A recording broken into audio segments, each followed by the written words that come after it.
We are told within the book of Isaiah, chapter 8 and verse 16, bind up the testimony, seal the law amongst my disciples. God desires to seal his law within the hearts, within the minds, within the characters of his servants. You see, many people profess that they are servants of God. Many people profess to be Christians, and as you saw earlier, many people profess that they believe in God's commandments. But how many people actually have God's law sealed within their characters? God knows that if he can seal his law within the character of human beings, a radical transformation will take place within their lives. That's exactly what the Bible teaches in the book of Psalms chapter 19 and verse 7. We are told there, the law of the Lord is perfect, converting the soul. When the law of God can be placed within our characters, it will convert us into a new type of creature, a new type of human being.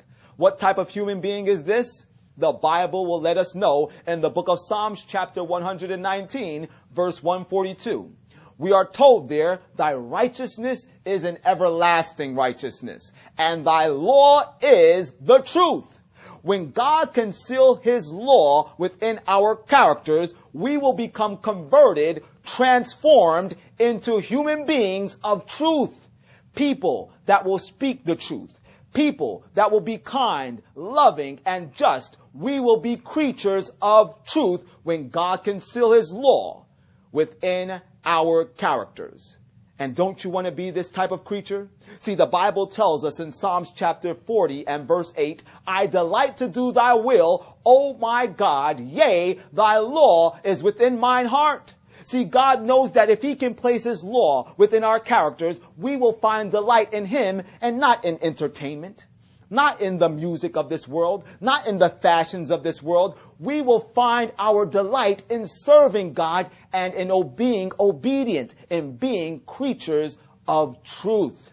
And when this type of radical transformation can take place within our lives, we will be just like Jesus Christ himself. Because the Bible tells us in the book of John, chapter 14 and verse 6, and Jesus saith unto them, I am the way, the truth, and the life. No man cometh unto the Father, but by me. When God can place his law of truth within our character, we will be converted into creatures of truth, meaning we will be just like Jesus, who is the very embodiment of truth itself. Awesome, isn't it? And God is looking for human beings that he can make just like Jesus before he will allow the winds of destruction to be let loose on planet Earth. But you might be out there saying to me right now, well, nobody can keep God's law because the Bible tells us in the book of Romans chapter 7 and verse 14, for we know that the law is spiritual and I am carnal, sold under sin. Doesn't the Bible teach us in the book of Romans chapter 8, starting at verse 7, for the carnal mind is enmity against God, for it is not subject to the law of God, neither indeed can it be? Yes, my friend, you're right. It is impossible for the carnal man to keep God's spiritual law holy in his own strength. That is why we need the power of the living God. Remember, it's called the seal of the living God. Question, who is the living God? As you know, the Bible has the answer. In the book of Jeremiah, chapter 10 and verse 10, we are told, the Lord, he is the true God. He is the living God and eternal King. At his wrath the earth shall tremble, and the nation shall not be able to abide his indignation. Thus shall ye say unto them, the gods that have not made the heavens and the earth, even they shall perish from the earth and from under these heavens. For he hath made the earth by his power. He hath established the world by his wisdom, and he hath stretched out the heavens by his discretion.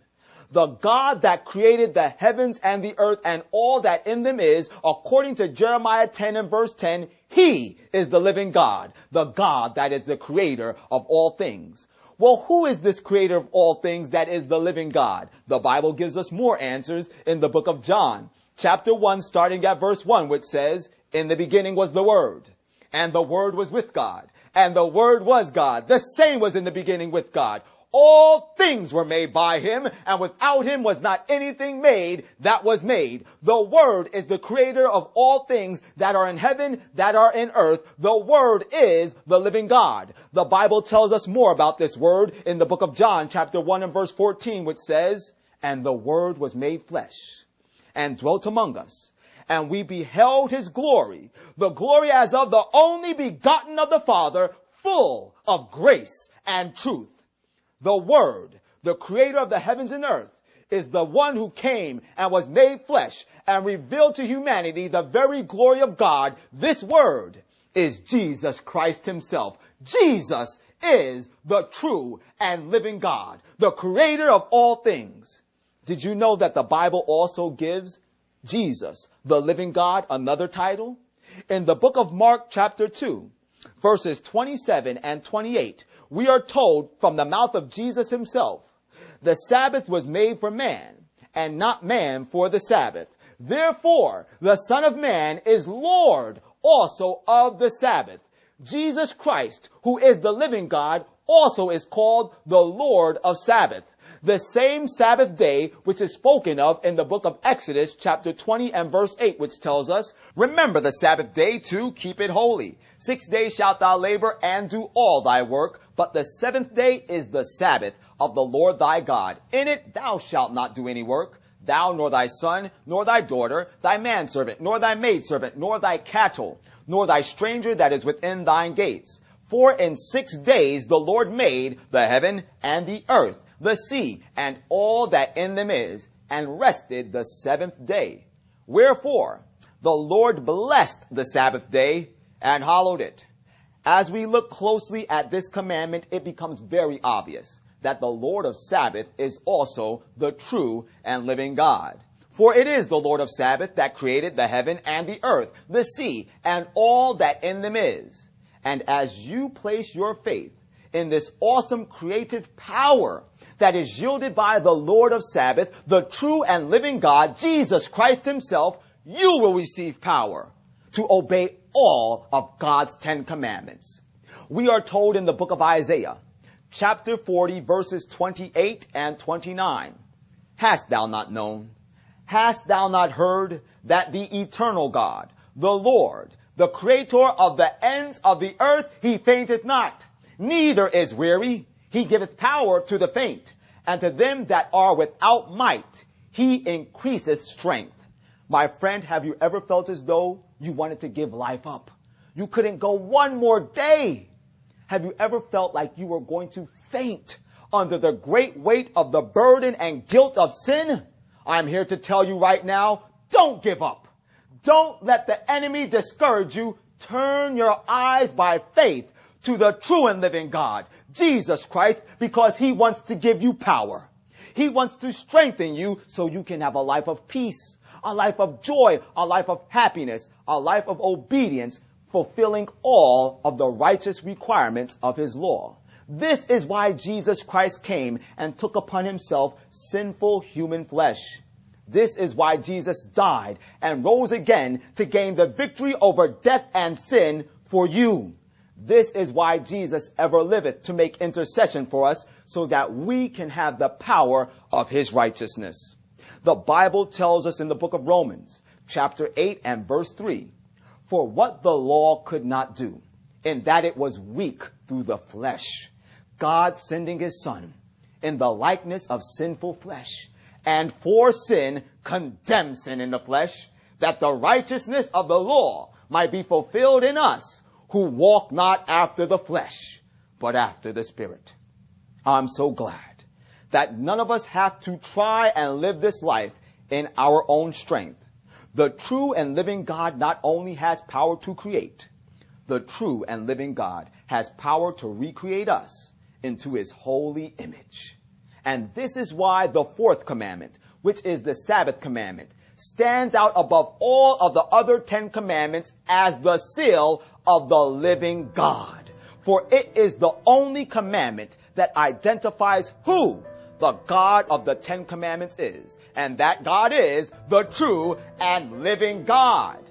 Did you know that God gave us the Sabbath commandment as a perpetual reminder that it is only by His creative power that we can live lives of holiness?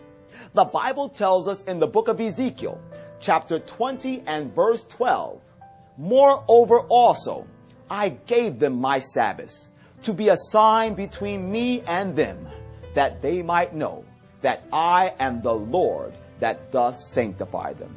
The true and living God, the Lord of Sabbath, Jesus Christ, is our only hope of holiness. He is our only hope of obedience to the law of God, and it is by His strength that we can receive the seal of the living God in our characters. And ladies and gentlemen, we need to have this experience. Very shortly from now, the four winds will be let loose. Destruction will come upon planet Earth. But God has made a way for us to be sealed up so that our salvation can never be stripped from us. He wants us to receive His power into our lives today. I want to encourage you, please set aside the entertainment, set aside the internet, set aside the gadgets. Spend more time with Jesus.